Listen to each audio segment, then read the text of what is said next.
네, 대박 여러분 안녕하세요. 백준수입니다. 상하이.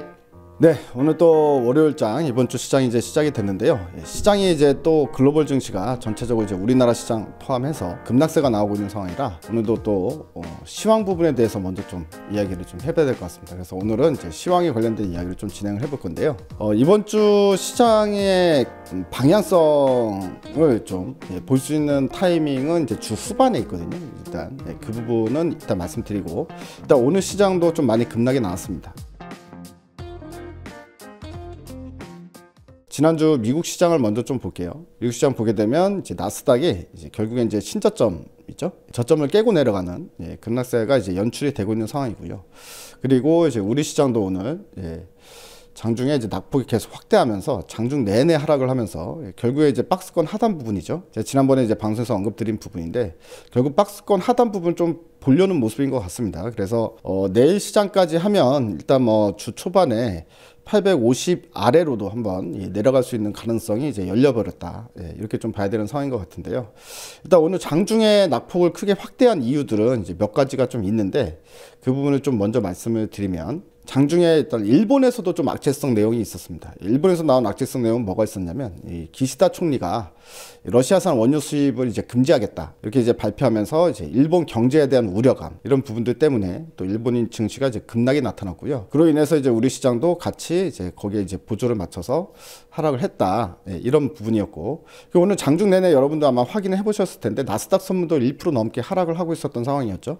이런 부분으로 인해서 미국장이 저점을 새로 갈아치웠는데도, 그만큼 많이 빠졌는데도 오늘도 또 추가 하락하겠구나, 이런 우려감이 또 촉발이 된 점, 이런 부분들. 지금 현재 미국 같은 경우에는 이 국채금리 상승세가 너무 크게 올라가는 게 문제입니다. 이미 3%를 넘어서서 고점 한 번도 보지 않았던 길이죠. 3% 넘어서서 3.173%포인트 상승 중에 있는 상황인데요. 이 부분도 사실은 어떻게 보면 이제 안전자산 쪽으로 이제 자금이 몰려드는, 위험자산에서 계속해서 이제 자금을 빼는 흐름이 이제 연장될 가능성이 있다, 이렇게 보여지고요.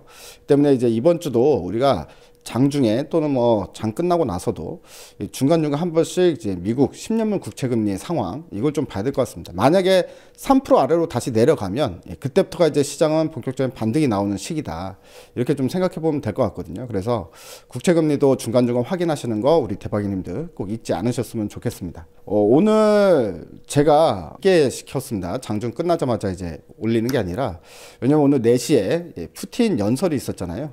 러시아 전승절 맞이해서 푸틴이 과연 어떤 얘기를 할 거냐, 종전선언을 할 거냐, 아니면 확전을 이야기할 거냐, 그 부분에 대해서 우리가 확인을 해봐야 되기 때문에, 그래서 푸틴이 어떻게 이야기했냐에 따라서 이제 하락세가 하루 더 이어질 가능성이 있고, 아니면 급반등이 나올 수 있는 가능성이 있기 때문에 그 변수는 일단 보고 나서 그 다음에 방송 업로드를 시키자, 이렇게 좀 생각을 해봤거든요. 장중에 어느 정도 힌트는 나왔었죠. 오늘 SNS 상으로 이제 러시아 국민들이 입영 통지서를 받았다, 동원령 소집 통지서를 받았다라는 인증샷들이 좀 올라오기 시작했거든요. 그걸 보면은 푸틴이 어떤 이야기를 했지, 어느 정도는 이제 감을 좀 잡고 있는 상황이었다, 이렇게 볼 수 있을 것 같습니다. 뭐 전 세계가 기다린 건 푸틴이 그냥 종전선언 해주기를 기다렸는데요. 역시나 뭐 그렇게 쉽게 포기할 사람이라면 이렇게 전쟁이 오래 끌지도 않았겠죠.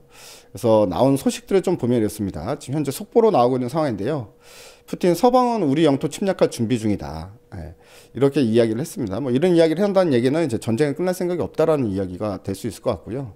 그 다음에 종전선언 무산, 나치가 이기도록 내버려두지 않겠다, 한마디로 이제 확전으로 가겠다, 이런 이제 의미로 좀 풀이가 됩니다. 그리고 핵 운운하기도 시작한 것 같으니까요. 그래서 결국은 뭐 푸틴이 푸틴했다, 이런 생각이 좀 듭니다. 푸틴이 우리가 살면서 제2의 히틀러 같은 사람을 볼 수 있을까라고 생각을 했는데 결국 이제 보게 돼버리네요. 우리는 한평생에 살면서 정말 너무 많은 일들을 겪고 있는 것 같습니다. 아무튼 이제 뭐 전 세계를 죽음의 공포 속으로 몰아넣고 있으면서 본인은 살겠다고 아방궁 안에 들어가서 얼굴도 안 비치는 거 보면은 사람의 이기심이 정말 끝이 없구나, 이런 생각이 좀 드는 모습인 것 같습니다. 저런 지도자는 만들지 말아야죠. 우리나라도 교훈을 삼고 뭐 대통령이나 정치인들 뽑을 때 신중에 신중을 기해야 되겠다, 뭐 이런 생각을 다시 한번 해보는 계기가 되는 것 같습니다. 이런 결과가 나왔으면은 일단은 뭐 시장은 추가적으로 좀 떨어질 수 있겠구나, 이렇게 좀 가능성이 열어두고 보는 게 맞을 것 같거든요. 여러분들께 드리고 싶은 게 이제 너무 공포심에 질릴 필요는 없다, 뭐 이런 생각이 듭니다. 자, 그러면 최근에 이제 주가가 또 하락하는 부분에 있어서 그럼 반전 포인트는 없느냐? 반전 포인트가 하나 남아 있긴 합니다. 바로 5월 11일 날 미국에서 CPI 발표가 있거든요. 소비자 물가지수 발표가 있는데, 소비자 물가지수가 예상치보다 좀 적게 나오길 우리는 기다려 봐야 될 것 같아요. 자, 지금 현재 이제 화면을 보면서 좀 설명을 해드리겠습니다.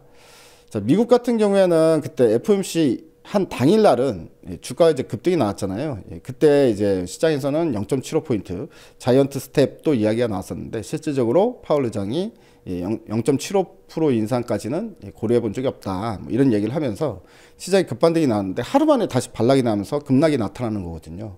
왜 이런 현상이 나타나느냐라는 부분은 결국 시장에서 해석하는 것과 연준이 해석하는 게 괴리감이 발생이 됐다라는 부분입니다. 한마디로 연준은 경기 침체를 유발하지 않고 물가를 통제해 보겠다, 이제 그런 의미를 가지고 이제 정책을 추진을 하는 거라면, 시장에서는 연준의 긴축으로 인해서 물가 통제는 불가능하다, 긴축으로 물가 통제 안 될 거다, 그리고 오히려 경기 침체를 가속화시킬 거다, 이렇게 이제 해석을 하는 거거든요. 그래서 해석의 차이가 분명히 존재를 한 거고, 그럼으로 인해서 이제 국채금리도 급등을 하고 주식시장에 이제 급락이 나타나는 거다, 이렇게 좀 볼 수 있는 부분인데, 그래서 이번 CPI 지수가 11일 날 발표가 되면은요, 그 CPI가 예를 들어서 예상치보다 높게 나왔다라고 했을 경우에는 시장이 지금 해석하고 있는 게 결국 정답이 돼버리는 상황이 될 수 있겠죠.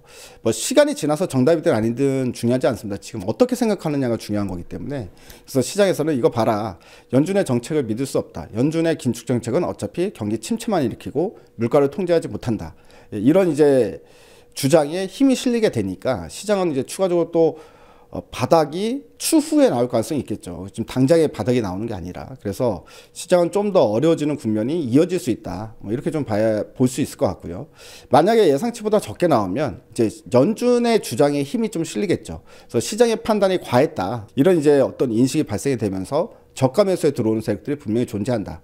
그러면 주가가 바닥을 찍고 반등이 나올 수 있다, 뭐 이런 식으로 우리가 계산을 해볼 수 있을 것 같아요. 그렇기 때문에 어쨌든 이제 푸틴에 대해서는 우리가 크게 기대한 것도 없고, 그리고 나올 게 나왔다, 뭐 이런 식으로 좀 생각을 해봐야 될 것 같고요. 그리고 이 부분에 대한 시장 충격은 일단 내일 하루 정도 충격이 있을 것 같다라는 생각이 듭니다. 그리고 우리 시간으로 5월 11일이면 목요일 아침이면 결국 CPI가 어떻게 나왔고 미국장이 어떻게 반응을 했는지, 뭐 그것까지도 우리가 확인해 볼 수 있기 때문에 CPI가 예상치보다 적게 나왔냐 아니면 많이 나왔냐, 그 부분에 따른 이제 결과가 나올 수 있을 것 같다.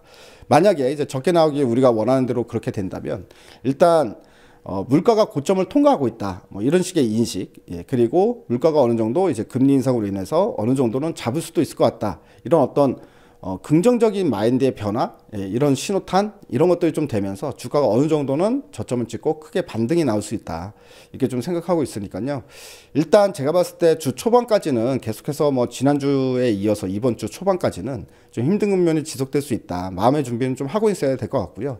대신에 CPI 지수가 크게 오르지만 않는다면 단기적으로는 시장이 저점을 찍고 반등이 나올 수 있기 때문에 주 후반은 한번 기다려보자. 그러면 이제 우리가 투자 전략도 당연히 이렇게 잡아야 되겠죠. 결국에는 이제 우리가 무언가를 액션을 취하는 거, 뭐 사거나 팔거나 이런 액션을 취하는 것 자체가 일단 주 후반으로 좀 밀어두고, 그리고 나서 결과를 보고 거기에 맞게끔 다시 대응 전략을 짜는 게 좋지 않을까 싶은 생각이 듭니다.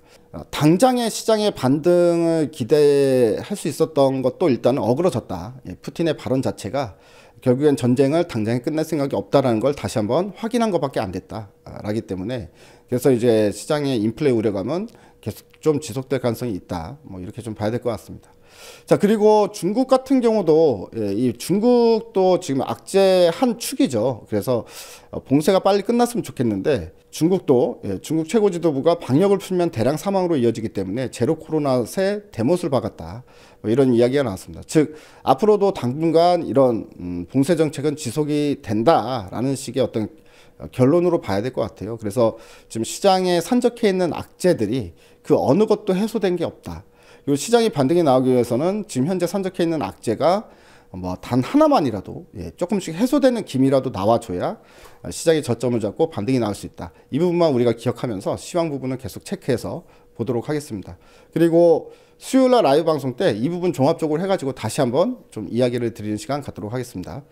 여러분들 힘내시고요. 뭐 무슨 말을 해도 지금은 위로가 안 되는 국면인 것 같아요. 우리 대박이님들께. 하지만 이제 그런 부분은 확실합니다. 주식시장에서 그러니까 모두 힘들 때가 결국엔 싸게 살 수 있는 기회고요. 모두가 열광을 할 때가 제일 비싸게 사야 되는 구간이지 않습니까? 그거는 이제 뭐 주식을 하면서 팩트니까요. 그래서 지금 힘든 국면이지만 희망도 함께 봐야 된다. 시장이 이제 올라갈 때 그때까지는 인내심을 좀 요구한다.